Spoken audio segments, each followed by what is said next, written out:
జై Shri Ram. Welcome to Divyasri channel. చూడండి, మిద్దె మీదకి ఎక్కితే మంచి ప్రశాంతంగా ఉంది వాతావరణం. అసలు ఈరోజు చాలా చల్లగా ఉంది. అండ్ అలాగే పైకించి స్వామివారి టెంపుల్ చూస్తుంటే మనసుకి ఎంత హ్యాపీ అనిపించిందంటే అంత హ్యాపీ అనిపించింది అనమాట.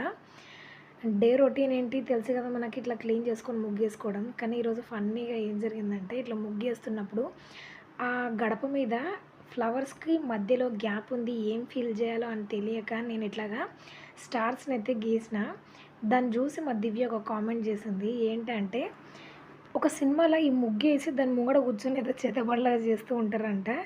ఏం ఏంది మమ్మీ ఈ స్టార్లు అంత వెరైటీగా ఉంది, అసలు అంత చూడడానికి బాగాలేదు, నాకు అదే సినిమా గుర్తుకొస్తుంది నువ్వు ఈ ముగ్గేస్తున్నంతసేపు అని చెప్పింది.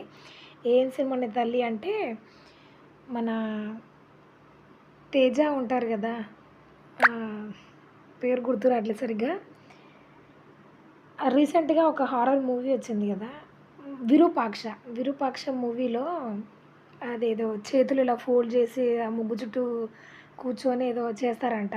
అది తను చెప్పిన తర్వాత నేను చూసిన, నిజంగానే అనిపించింది.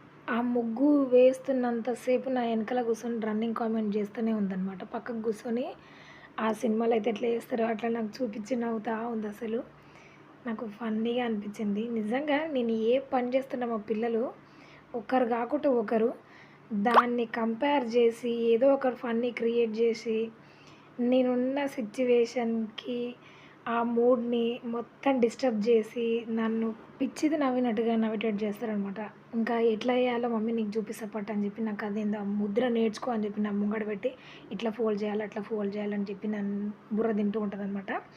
కానీ దివ్య లేకపోతే నిజంగా నాకైతే టైం అనేది గడవదు అసలు. ఇంకా డైలీ రొటీన్ పనిలో చెప్పాల్సింది ఏంటంటే ఇవి అనమాట. ప్రతి ఒక్కరింట్లో ఉంటుంది అనుకుంటా ఈ సమస్య. టీవీ కాడ, టీవీ యూనిట్, టీవీ క్యాబిన్ అంటారు కదా, అక్కడ పెట్టవలసిన వస్తువుల కంటే మిగతా పనికిరాని ఐటమ్స్ మొత్తం దాని మీదే ఉంటాయి అన్నమాట. పేస్ట్ కానించి మా ఇంట్లో దేవుడికి దీపం పెట్టేటప్పుడు ఇల్లు మొత్తం నీళ్లు వేసి సంప్రోక్షణ చేస్తాం కదా, ఆ పాత్ర కూడా అక్కడే ఉంటుంది అనమాట. అన్నీ తీసుకొచ్చి దాని మీద పెడతారు. దాన్ని క్లీన్ చేయడం డైలీ చేయాల్సిన పని ఫస్ట్ నాది అదనమాట. ఆ పని అయిపోయిన తర్వాత కనీసం 2 డేస్కి ఒక్కసారన్నా లేకపోతే 1 డేకి ఒక్కసారన్నా ఇట్లా బట్టలు మొత్తం చిందరవందర ఉంటాయి అనమాట. ఒక్క క్లాత్ తీస్తే 10 పడేస్తారు మా ఇంట్లో. వాటన్నిటిని సదిరేసుకోవాలి. ఈ డైలీ చేయాల్సింది టీవీ క్యాబిన్ కాడ క్లీన్ చేసుకోవడం, ఈ బట్టల్ని కనీసం రోజుకొకసారో 2 రోజులకు ఒకసారో క్లీన్ చేసుకోవడం, అండ్ అలాగే వీక్లీ వన్స్ టవల్స్ అలాంటి కర్టన్స్ విండేసుకోవడం, ఓ 15-20 రోజులకు ఒకసారి ఇట్లాంటి ఈ చెత్త అంతా క్లీన్ చేసుకోవడం. అసలు మనకి పని లేనిది ఎప్పుడు చెప్పండి. ప్రతిరోజు 24/7 మనం వర్క్ చేయాలనుకుంటే ఇంట్లో ఏదో ఒక పని దొరుకుతూనే ఉంటుంది. హౌస్ వైఫ్సే కదా అని అనుకుంటారు కానీ నిజంగా చెప్పాలంటే అసలు ఆ పని ఒడవంది తీరంది, దానికి ఒక విలువ అసలే ఉండదు. కొంతమంది ఇల్లు ఎట్లుంటాయంటే చాలా నీట్గా, అసలు ఏ వస్తువు ఎక్కడుందో అక్కడనే ఉంటుంది. చూడ్డానికి చాలా ప్రశాంతంగా అనిపిస్తుంది కదా. అది ఎట్లా ఉంటుంది, రోజు దాన్ని మెయింటైన్ చేస్తేనే ఉంటుంది, లేకపోతే ఉండదు. మీరు ఒక రోజు అసలు ఇంట్లో ఏ వస్తువుని కూడా తీసిన చోట కాకుండా అలాగే ఉంచండి, ఇల్లు మొత్తం గందరగోళంగా పెంటగా ఉంటుంది. ప్రతిరోజు మనం సదిరితేనే ఇల్లు ఇల్లులాగా ఉంటుంది, లేకపోతే ఉండదు. డైలీ రొటీన్ పనులు మనం మామూలుగా మీద క్లీన్ చేస్తేనే ఇల్లు అంత మటుకు ఉంటుంది. అలా కాకుండా ఎక్కడిదక్కడ వదిలేస్తే మాత్రం అసలు ఇంట్లో అడుగు కూడా పెట్టబుద్ది కాదనమాట. నా డైలీ పనులు అయితే ఇట్నే ఉంటాయి అనమాట. ఈ పనులు చేసుకుంటా షాప్కి వెళ్ళాలి కాబట్టి ఇంట్లో వంట చేస్తూ కాస్త వేడి నీళ్ళు అడిగిన వాళ్ళకి వేడి నీళ్ళు ఇస్తూ నేను తాగుతూ ఇట్లా ఇంటికి ఈరోజు ముఖ్యమైన ఇద్దరు అతిథులు వచ్చారు కాబట్టి వాళ్ళకి స్పెషల్గా టీ పెట్టాను అనమాట. టీతో పాటు ఇందులోకి స్నాక్స్కి నేనైతే ఉల్లిపాయ పకోడీ చేసిన. మన ఇంటికి ఎవరైనా గెస్ట్లు వస్తారంటే కొంచెం ఎక్కువ ఇంట్రెస్ట్ చూపించి స్పెషల్గా ఏదైనా చెయ్యాలని ఆతృత పడి మనం పర్ఫెక్ట్గా చేసి వంటనైనా కూడా కొన్నిసార్లు పెంట చేసుకునే సిచ్యువేషన్లు వచ్చే ఉంటాయి కదా మీ జీవితంలో కూడా. వచ్చుంటే అట్లాంటి సిచ్యువేషన్ వచ్చుంటే మొత్తం కింద కామెంట్ సెక్షన్లో తెలియజేయండి. నేను కూడా మంచిగా చెయ్యాలి అని ఆతృతలా, కొంచెం తొందరలా, కొద్దిగా ఎక్కువ ఏమంటారు భయభక్తులతోటి కొంచెం మిస్టేక్ చేసిన. అదేంటి అంటే ఉల్లిపాయ పకోడీ అయితే చేయాల్సినట్టుగానే చేశాను. కాకపోతే లైట్‌గా ఉప్పు అయితే తక్కువైందనమాట. కానీ టేస్ట్ మాత్రం బావుంది. ఆ పించ్ ఆఫ్ సాల్ట్ పడున్నా గూడా ఇంకా బావుంటుండే. మా ఇంట్లో రెగ్యులర్‌గా స్నాక్ గావాలంటే మా ఆయన అడిగేది మూడే మూడనమాట. ఒకటి బొంగులు ఉల్లిపాయ కలిపి ఇట్లా స్నాక్‌లాగా తింటారు. ఇంకోటి పకోడీ. మూడోదొచ్చేసి మన సర్వపిండనమాట. ఇవి రెగ్యులర్‌గా చేయించుకుంటారు. అంతకు మించి మేము పెద్దగా వెరైటీస్‌కి పోము, హడావిడి పడమనమాట. ఇవి అంత పర్ఫెక్ట్ చేసినా గూడా నాకు సాల్ట్ కొంచెం తక్కువైపోయిందనమాట. ఏం లేదు ఉల్లిపాయలు మంచిగా సన్నగా స్లైస్ తోటి స్లైస్ చేసేసుకొని, అందులో ఉప్పు, కొంచెం ధనియా పౌడర్, అల్లం వెల్లుల్లి పేస్ట్, కొత్తిమీర, కరివేపాకు వేసి నీళ్ళేమి ఎయ్యకుండా ఉల్లిపాయలనే గట్టిగా నలపాలండి. ఎందుకంటే అందులో ఉన్న వాటర్ మొత్తం బయటకొస్తది. ముందుగానే మీరు కారం ఏసుకుంటే ఏమైతదంటే మీ చెయ్యి మొత్తం అసలు ఎట్లా మండిపోతదంటే అట్లా మండిపోతదనమాట.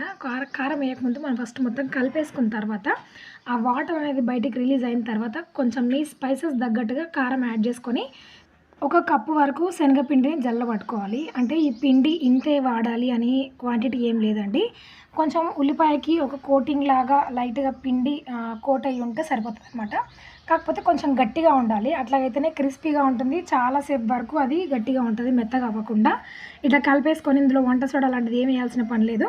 కలిపేసి డీప్ ఫ్రైకి సరిపడా ఆయిల్ పెట్టుకొని వేడి వేడిగా పకోడీలేసుకొని మంచిగా ఫ్రై అయిపోయిన తర్వాత టీకి స్నాక్‌లాగా తినండి. టేస్ట్ చాలా బావుంటది. ఉల్లిపాయ పకోడీ ఎప్పుడు చేసినా క్రిస్పీగా రావాలి. ఎంతసేపయినా కూడా అలాగే గట్టిగా ఉండాలి అనుకుంటే మాత్రం ఈ టిప్ పాటించండి. వాటర్ ఏమి యాడ్ చేయకుండా ఉల్లిపాయలో నుంచి వచ్చే వాటర్ కంటెంట్‌తో ఉంటే పిండి మొత్తం గట్టిగా పిండి ముద్దలాగా తడిపేటట్టుగా చూసుకోండి. అలాగైతే చాలా టేస్టీగా ఉంటాయి, క్రంచీగా ఉంటాయనమాట. ఇలాగ ఈవినింగ్ వాళ్ళకి టీ అండ్ ఉల్లిపాయ పకోడీ అయితే చేశాననమాట. ఇంటికాడ పని ముగించేసుకొని షాప్ కాడికొచ్చేసాననమాట. ఇదంతా క్లీన్ చేసేసుకొని ఈరోజు మనం ఎయాల్సిన బ్లౌజులు ఎన్ని అంటే రేపు ఈవినింగ్ వరకల్లా మనం ఒక 7 బ్లౌజులయితే ఇచ్చేసేయాలనమాట. అందుకే కాస్త ఫాస్ట్‌గా షాప్‌కొచ్చేసి ఫాస్ట్‌గా షాప్ మొత్తం క్లీన్ చేసేసుకొని నేనైతే ఇప్పుడు బ్లౌజ్ స్టిచ్ చేయాలనమాట. ఈజీ ప్రాసెస్‌లో స్టిచ్ చేయాలి అంటే మీకు ఆల్రెడీ చెప్పాను గదా! గ్లూతో ఫ్యాబ్రిక్‌ని అంటించేసి కుడితే ఫినిషింగ్ చాలా బావుంటుంది. అండ్ అలాగే ఫాస్ట్‌గా అయిపోతుందనమాట మన వర్క్. ఎప్పుడైనా బ్లౌజులు అర్జెంట్ ఉన్నాయంటే ముందు రోజు కుట్టాల్సినవి ఎప్పుడైనా బిఫోర్ డే ముందే నేను కట్ చేసి పెట్టుకుంటాననమాట. ఈరోజైతే 3 బ్లౌజులు కట్ చేసి పెట్టుకున్నాను. ఒకటి మన మగ్గం వర్కు, 2 సాదా బ్లౌజులనమాట. ఇవి ఆల్రెడీ కటింగ్ అయిపోయాయి. వీటితో పాటు ఇంకా 3 ఎక్స్‌ట్రా బ్లౌజులున్నాయి. వాటిని కూడా కట్ చేసేసుకొని ఒకటేసారి నేను ఐరన్ చేసి స్టిచ్ చేస్తాననమాట. చాలా అంటే చాలా నీట్‌గా ఫినిషింగ్ కూడా సూపర్‌గా ఉంటది.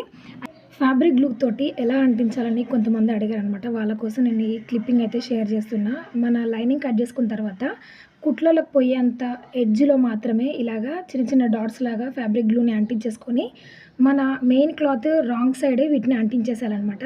పైన ఐరన్ చేసేస్తే ఈజీగా స్టిక్ అయిపోతది.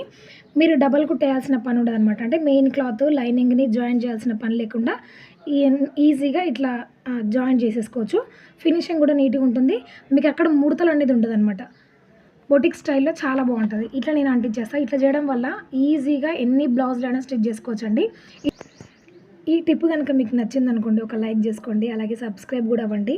అండ్ అలాగే ఈరోజు ఈ వ్లాగ్ మీకు నచ్చినట్టయితే లైక్ చేయండి. మీ ఫ్రెండ్స్ అండ్ ఫ్యామిలీ మెంబర్స్ కూడా షేర్ చేయండి. మరికొన్ని ఇలాంటి డిఫరెంట్ వీడియోస్ కోసం నా ఛానల్‌ని సబ్స్క్రైబ్ అవ్వండి. Thank you for watching. జై శ్రీరామ్.